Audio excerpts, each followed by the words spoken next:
investigation underway in the death of a toddler, another child in the hospital. We'll talk to neighbors about the tragedy. Also ahead, feeding children, how a local group is making sure they don't go hungry this summer. Those details for you. And the largest free education and career technical training program in the nation is shutting down. What that means for people right here at home, as Your News at 10 starts now. Live from Television Park, this is WJBF News Channel 6 at 10 on MeTV. Hello, everybody. I'm Brad Means. We do thank you for joining us. Coverage you can count on begins with the name of the 16-month-old who died this morning in Richmond County. The coroner's office telling us tonight, little Trayson Dunn was found in a home on Ward Avenue in South Augusta, pronounced dead about 5 o'clock this morning after deputies got called to the home. This is the fourth time this year the sheriff's office has responded to that same house on Ward Avenue. Recent incident reports show that they were called in February for harassing phone calls, stolen property in March, and criminal trespass in April. And then this morning, 16-month-old Dunn found dead, another child taken to the Children's Hospital of Georgia. There is very little information about what happened to these children so far. It's sad, the kids can't be safe in the neighborhood. Whatever's going on, we got to watch these babies. Because all of us around here, we pretty much look after each other's kids. When they play together. But that's just sad. My son just had a little baby girl, 5 months old, I believe. And, you think of that because the kids are our future, man. And to hear that, it really saddens me, man. No word on the surviving child's condition or how the toddler died, but there is going to be an autopsy. We'll bring you more information just as soon as we get it. Again, slow going at this point. If you have information on any crime in Augusta, the Richmond County Sheriff's Office sure would like to hear from you. There's a confidential form available to fill out if you've seen illegal activity. They check these forms every day, Monday through Friday. It's been proven that crime prevention is more effective when the police and the community work together.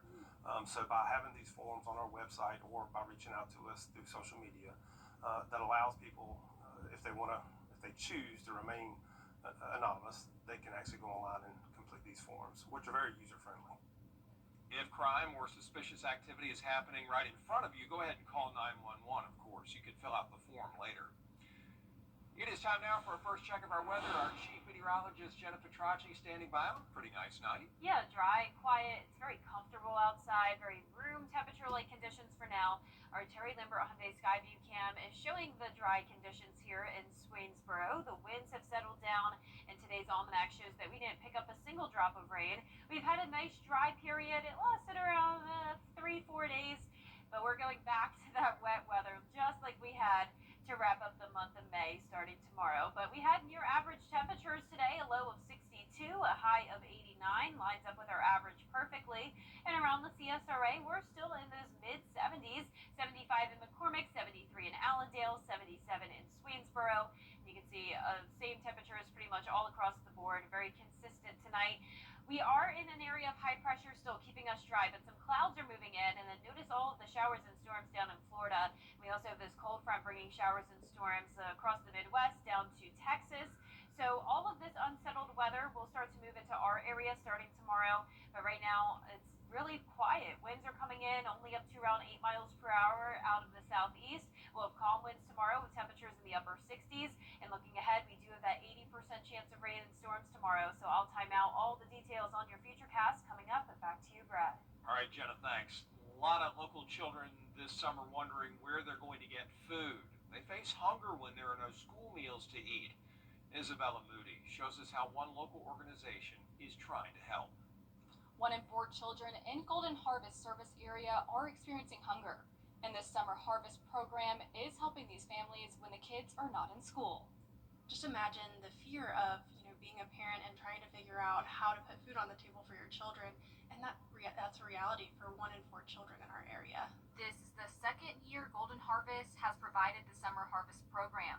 Since children are not getting the school meals they usually get during the school year, Golden Harvest is distributing 12,000 boxes over the summer of shelf-stable food, meat, and produce options for families with children under the age of 18. it's an honor for us to be able to serve in this way, and we couldn't do it without the support of our community and our volunteers. And our volunteers are really the heartbeat of our mission. With some families having to make decisions between food, medication, rent, or childcare, Golden Harvest wants to help where it can. Prices are just a lot higher than they used to be, and a lot of people's salaries have not increased in the same way. And so families who are already struggling are struggling even more. And these are families that are working multiple jobs just trying to make ends meet. If you and your kids want to volunteer, there are different ways you can help. We have our urban farm in downtown Augusta, and we actually have Sprout Scouts going on right now where kids can actually come and work in the urban farm, and that food goes into the Master's Table Soup Kitchen. We also have kids come and they sort and pack food items, donated food items, as well as helping with the summer harvest program, packing those bags. And it's so heartening to see kids coming and helping other kids. Golden Harvest is always looking for volunteers, so if you would like to volunteer, you can find out how on WJBF.com. In Augusta, Isabella Moody, WJBF News Channel 6. Augusta commissioners apparently not feeling good about dropping the name James Brown Arena. Last month, the Coliseum Authority announcing that the new Augusta Arena is the name of the complex, not the JBA anymore.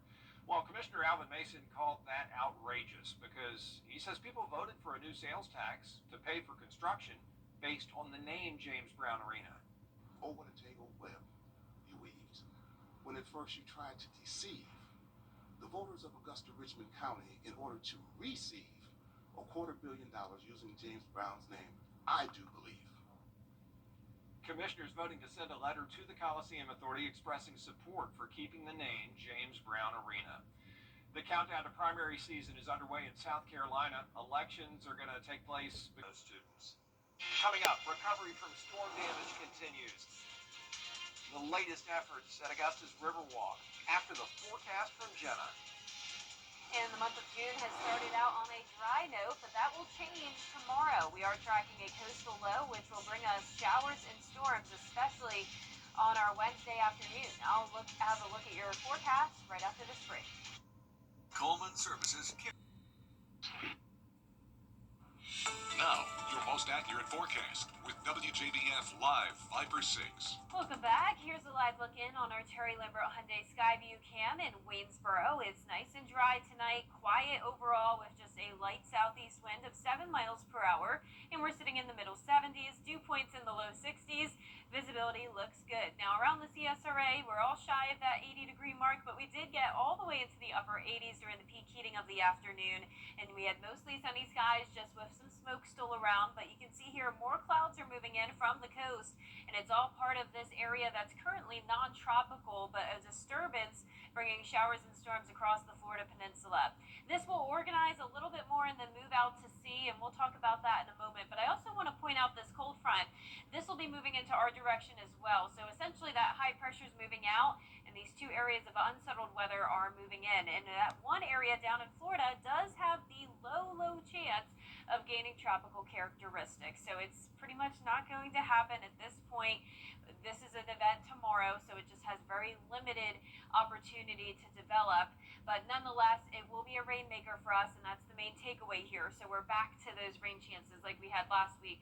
Here's tomorrow at 6 a.m. Most of that rain still focused down in Florida, but it will get into our area by the late morning and early afternoon.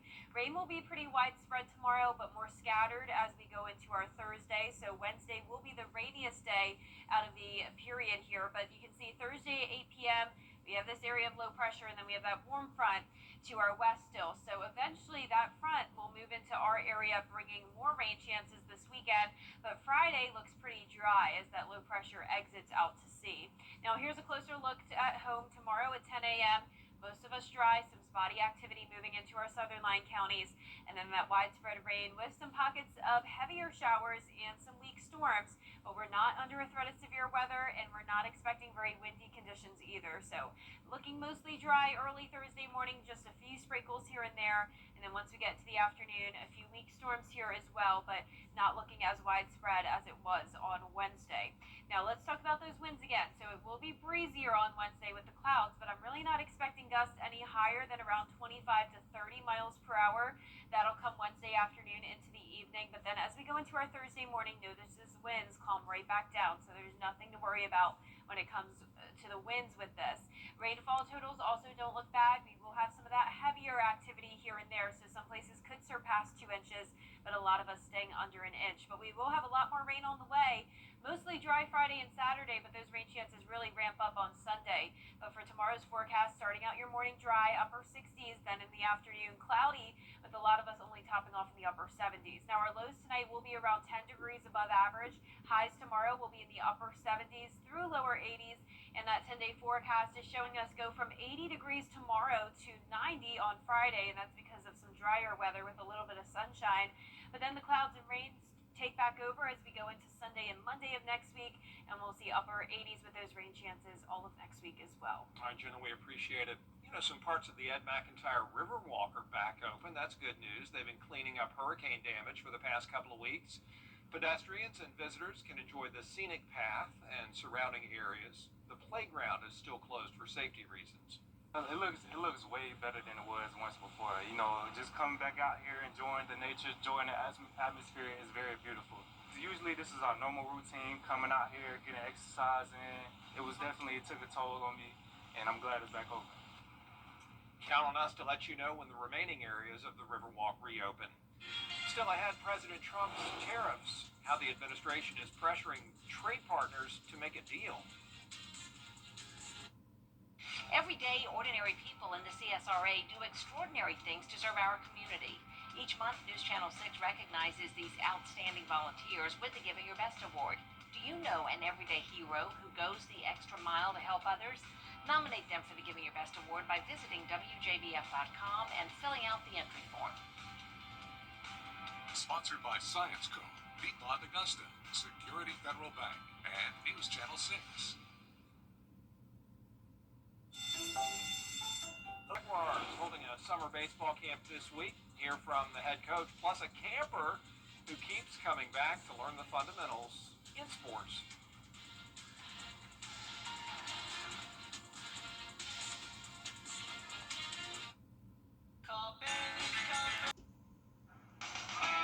Now, WJBF sports coverage you can count on.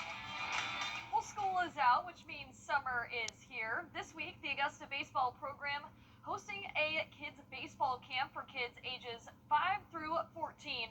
Now, the camp, a perfect opportunity to teach kids the fundamentals of the game with drills such as fielding, base running, and hitting. Now, AU head baseball coach Chris Howell has been doing this camp for 10 years and shares why it's special each and every year, plus one fifth grader who enjoys coming back to this camp. The highlight is probably the kids that just continuing to come back, and they get bigger, they get more athletic, they get taller, they get older, and they just keep getting better. And some of them's been here for 4 or 5 years.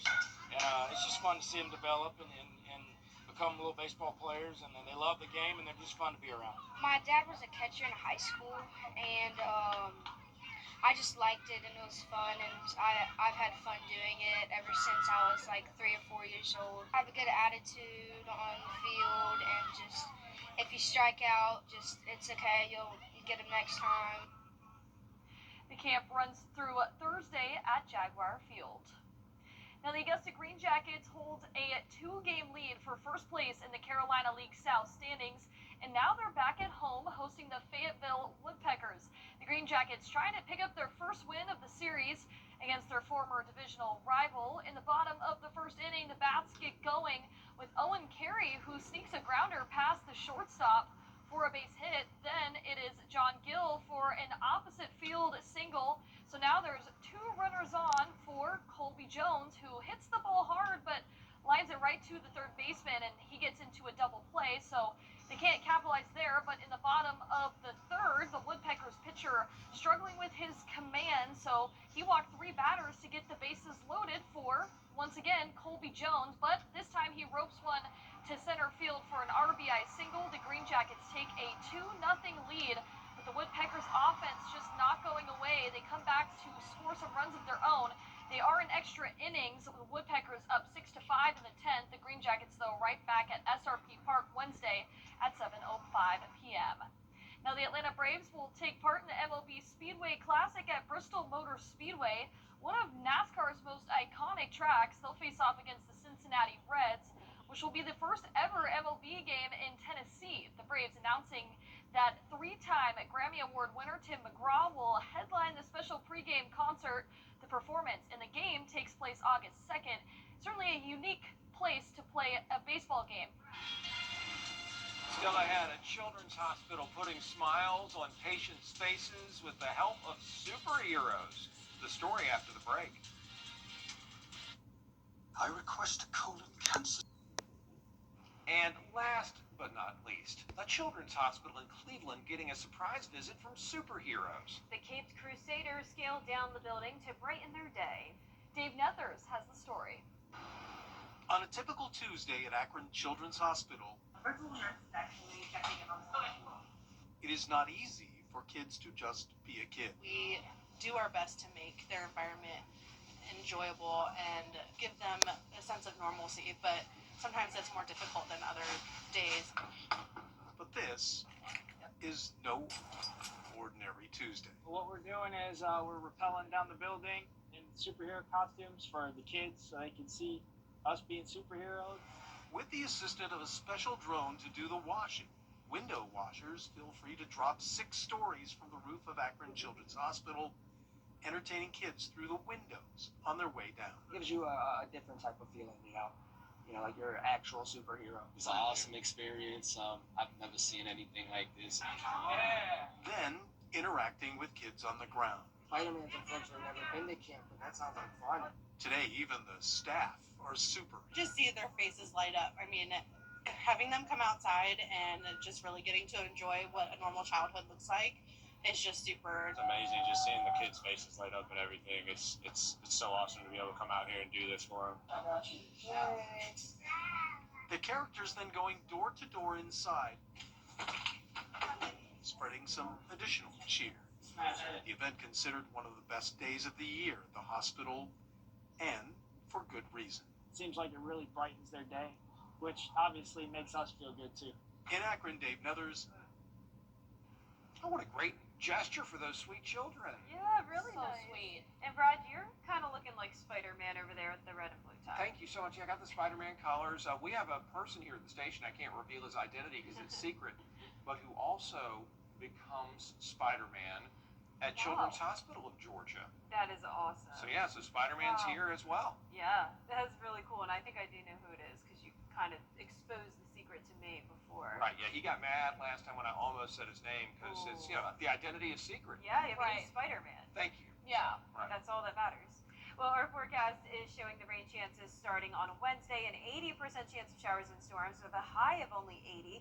Then we're up to 90 degrees on Friday as we dry out for the most part, just those slight rain chances, and then higher rain chances Sunday into next week. All right, thanks a lot, Jenna. Gianna, we appreciate you all watching. We're back at the top of the hour for News Channel 6 at 11. And Hogan's Heroes is next here on MeTV. Have a great night.